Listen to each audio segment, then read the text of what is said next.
السلام عليكم ورحمة الله وبركاته. أعوذ بالله من الشيطان الرجيم. بسم الله الرحمن الرحيم. الحمد لله رب العالمين. الصلاة والسلام على سيد المرسلين وعلى آله الطيبين الطاهرين وعلى أصحابه أجمعين. أما بعد. ബഹുമാനികളെ, പരിശുദ്ധമാക്കപ്പെട്ട റജബ് മാസം നമ്മിൽ നിന്നും വിട പറഞ്ഞു. പവിത്രമായ ശഅബാൻ മാസത്തിലാണ് നാം നിലകൊള്ളുന്നത്. നമുക്കറിയാം, ശഅബാൻ മാസം പിറന്നു കഴിഞ്ഞാൽ ശഅബാൻ 15 15 മുമ്പായിക്കൊണ്ട് നമ്മുടെ വീടും പരിസരവും പള്ളിയും അതുപോലെ തന്നെ അതിൻ്റെ ചുറ്റുപാടുകളുമെല്ലാം വൃത്തിയാക്കുന്ന ഒരു സമ്പ്രദായം നമുക്കുണ്ട്. നനച്ചുകുളിയെന്നാണ് നമ്മളതിന് പറയുന്നത്. ശഅബാൻ 15 തന്നെ നനച്ചുകുളി നാം പൂർത്തീകരിക്കും. എന്ന് പറഞ്ഞാൽ, പവിത്രമായ റമദാൻ മാസം വരുന്നതിന് മുമ്പ് ഒരു നനച്ചുകുളി, ഒരു ശുദ്ധി കലശം നടത്തുക എന്നതാണ് അതുകൊണ്ട് നാം ഉദ്ദേശിക്കുന്നതും.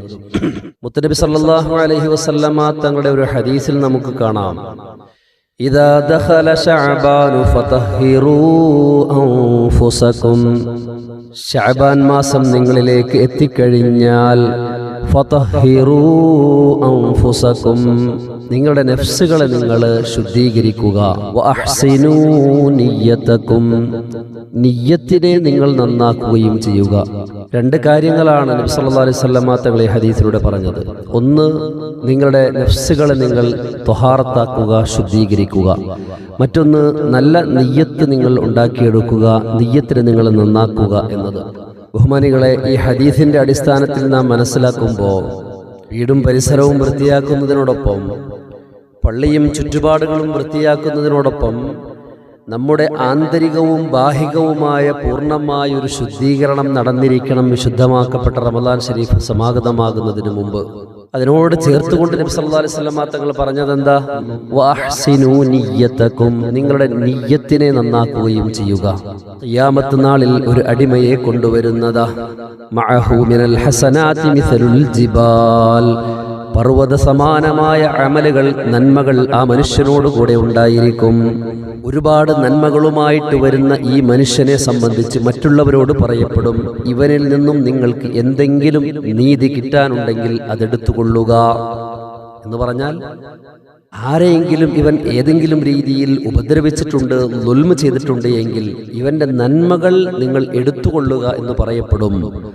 ആ സമയത്ത് ഫയഖുദൂന മിൻ ഹസനാതിഹി, ഓരോരുത്തരായി വന്നുകൊണ്ട് ഈ മനുഷ്യന്റെ നന്മകൾ അങ്ങനെ കൊണ്ടുപോകും. ഈ മനുഷ്യനിൽ നിന്നും ഉണ്ടായ ദുൽമ് കാരണം മറ്റുള്ളവർ വന്നുകൊണ്ട് ഇദ്ദേഹത്തിന്റെ നന്മകൾ അങ്ങനെ എടുത്തുകൊണ്ടു പോകും.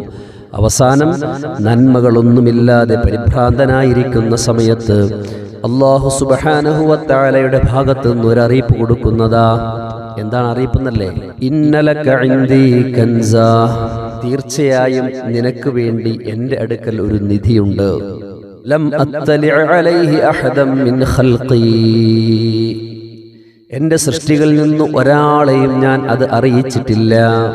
എൻ്റെ സൃഷ്ടികളിൽ നിന്ന് ഒരാളെയും ഞാൻ അറിയിച്ചിട്ടില്ല. മനുഷ്യർക്കും അറിയില്ല, മലക്കുകൾക്കും അറിയില്ല. അതെന്താണ് അല്ലാഹുവേ, ആ നിധി ഏതാണെന്ന് ചോദിക്കുമ്പോൾ അല്ലാഹു സുബ്ഹാനഹു വ തആല പറയുന്നത്, നിയ്യതുക അല്ലതി കുൻത തൻവീ, അമലുകൾക്ക് വേണ്ടി നീ ചെയ്തിട്ടുള്ളതായ നിയ്യത്തുകൾ, അത് വലിയൊരു നിധിയായിക്കൊണ്ട് നിനക്ക് വേണ്ടി ഞാൻ സൂക്ഷിച്ചിട്ടുണ്ട്. കതബതുഹാ ലക 70 ളിഫാ, 70 ഇരട്ടിയായിക്കൊണ്ട് ഞാൻ നിനക്ക് ആ നിധിയെ നൽകുന്നതാണെന്ന് അല്ലാഹു സുബ്ഹാനഹു വ തആല പറയുന്നതാണ്. എത്രമാത്രം പ്രാധാന്യമുള്ള ഒരു കാര്യമാണെന്ന് ആലോചിച്ചു നോക്കൂ. നന്മകളൊന്നുമില്ലാതെ വിഷമിച്ചിരിക്കുന്ന ഈ മനുഷ്യനിക്ക് അല്ലാഹു സുബ്ഹാനഹു വ തആല ആശ്വാസമായിട്ട് നൽകുന്നത് ഇവന്റെ ജീവിതകാലത്ത് ഇവൻ ചെയ്തിട്ടുള്ള നല്ല നല്ല നിയ്യത്തുകളാണ്. അതുകൊണ്ട് തന്നെ ശഅബാൻ മാസമായി കഴിഞ്ഞാൽ നമ്മൾ ചെയ്യേണ്ട ഒരു കാര്യമാണ് നല്ല നിയ്യത്തുണ്ടാക്കിയെടുക്കുക. മാത്രമല്ല നല്ല തീരുമാനങ്ങളും ഉണ്ടാക്കുക. ശഅബാൻ മാസത്തിൽ നല്ല നല്ല തീരുമാനങ്ങൾ നമ്മളിൽ നിന്നുണ്ടാകണം. അല്ലാഹുവിൻ്റെ മുമ്പിൽ ഇന്ന കാര്യങ്ങൾ ഞാൻ ചെയ്തു കൊള്ളാം എന്ന് തീരുമാനിച്ച് ആഗ്രഹം വെച്ച് പുലർത്തുന്നത് തന്നെ ആഖിറത്തിൽ ഒരുപാട് നേട്ടങ്ങൾ ഉണ്ടാകാൻ കാരണമാണ്. കാരണം എന്താണെന്നറിയുമോ? ഖിയാമത്ത് നാളിൽ ചില ആളുകൾക്ക് കിതാബ് നൽകപ്പെടുന്ന സാഹചര്യം. ആ സമയത്ത് കിതാബിലേക്ക് നോക്കുമ്പോൾ ഫയറാ ഫീഹി അൽ ഹജ്ജ വൽ ഉംറത വൽ ജിഹാദ വസ്സകാത. ആ ഗ്രന്ഥത്തിൽ ഇവൻ കാണുന്നത് ഹജ്ജ് കാണുന്നുണ്ട്, ഉംറ കാണുന്നുണ്ട്, സക്കാത്ത് കാണുന്നുണ്ട്, ജിഹാദ് കാണുന്നുണ്ട്. എന്നാലോ ഇവൻ ഹജ്ജ് ചെയ്തിട്ടില്ല, ഉംറ ചെയ്തിട്ടില്ല, ജിഹാദും ചെയ്തിട്ടില്ല, സക്കാത്തും കൊടുത്തിട്ടില്ല. ഈ അമലുകൾ ഗ്രന്ഥത്തിൽ കാണുന്ന സമയത്ത് ഈ മനുഷ്യൻ പറയുമെന്നാണ്, മാ അമിൽതു മിൻ ഹാദാ ശൈആ. ഈ അമലുകൾ ഞാൻ ചെയ്തിട്ടില്ലാത്ത അമലുകളാണല്ലോ ഈ ഗ്രന്ഥത്തിൽ കാണുന്നത്. വലൈസ ഹാദാ കിതാബി. ഇതെന്റെ കിതാബല്ല, മലക്കുകൾക്ക് മാറിപ്പോയതാകാം. ഇതെന്റെ കിതാബല്ലല്ലോ, കാരണം ഇതിൽ ഞാൻ ചെയ്തിട്ടില്ലാത്ത കാര്യങ്ങളും ഇതിലുണ്ടല്ലോ എന്ന് പറയുമ്പോൾ അല്ലാഹു സുബ്ഹാനഹു വ തആലയുടെ ഭാഗത്ത് നിന്നൊരറിയിപ്പ് കൊടുക്കുകയാണ്, ഇഖ്റഉഹു ഇന്നഹു കിതാബുക. അത് നീ വായിക്ക്, അത് നിന്റെ കിതാബ് തന്നെയാണ്. എന്തുകൊണ്ടാണെന്നല്ലേ? നീ ചെയ്തിട്ടില്ലാത്ത പല അമലുകളും അതിൽ കാണാൻ കഴിയുന്നത് എന്താണെന്നറിയുമോ? അതിയായ ആഗ്രഹം നിനക്കുണ്ടായിരുന്നു ഈ അമലുകൾ ചെയ്യാൻ. നിനക്ക് ഉറച്ച തീരുമാനമുണ്ടായിരുന്നു, ആഗ്രഹമുണ്ടായിരുന്നു നിനക്ക് ഈ അമലുകൾ ചെയ്യാൻ. ആ ആഗ്രഹത്തിൻ്റെ പേരിൽ തന്നെ അത് ചെയ്തതായിട്ട് ഞാൻ രേഖപ്പെടുത്തിയിരിക്കുകയാണ്. കാരണം എന്താണെന്നല്ലേ? അറഫ്തു മിൻ നിയ്യതിക ഇന്നക സാദിഖുൻ. തീർച്ചയായിട്ടും നീ എടുത്ത തീരുമാനത്തിൽ, നിന്റെ നിയ്യത്തിൽ നീ സത്യവാനാണ്. നീ സത്യസന്ധമായിട്ട് തന്നെയാണ് ആ തീരുമാനമെടുത്തിരുന്നത്. സാഹചര്യങ്ങൾ അനുകൂലമാകാത്തതിൻ്റെ പേരിലാണ് നിനക്ക് ആ അമലുകൾ ചെയ്യാൻ പറ്റാതെ പോയത്.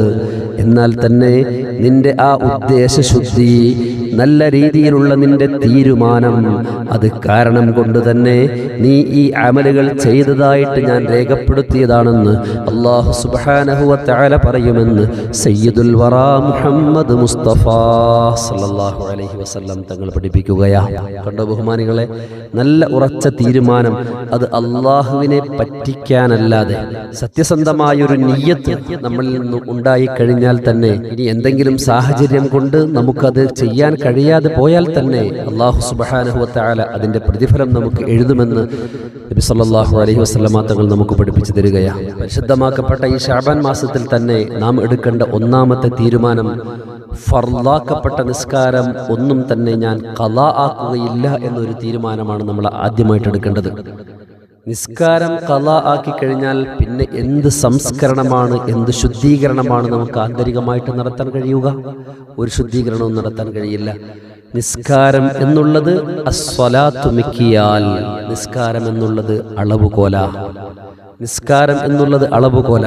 അതുകൊണ്ടാണ് ഉമർ ബിൻ ഖത്താബ് റളിയല്ലാഹു തആല അൻഹു പറഞ്ഞത്, ഇന്ന അഹമ്മ ഉമൂരിക്കും ഇൻദി അസ്സലാഹ്. നിങ്ങളുടെ കാര്യത്തിൽ ഏറ്റവും പ്രധാനമായിട്ട് ഗൗനിക്കുന്ന കാര്യം നിസ്കാരത്തിന്റെ കാര്യമാണ്. കാരണം എന്താ? മൻ ഹഫിളഹ, നിസ്കാരത്തെ ആര് സൂക്ഷിക്കുന്നുവോ, ഹഫിളദ്ദീൻ, അവൻ ദീനിനെയാണ് സൂക്ഷിക്കുന്നതെന്ന് സയ്യിദുനാ ഉമർ ബിൻ ഖത്താബ് റളിയല്ലാഹു തആല പഠിപ്പിക്കുകയാണ്. നല്ല കാര്യങ്ങൾ മനസ്സിലാക്കുവാനും ജീവിതത്തിൽ പകർത്തുവാനും നാഥൻ തൗഫീഖ് നൽകി അനുഗ്രഹിക്കുമാറാകട്ടെ. അസ്സലാമു അലൈക്കും വറഹ്മത്തുള്ളാഹി വബറകാതുഹു.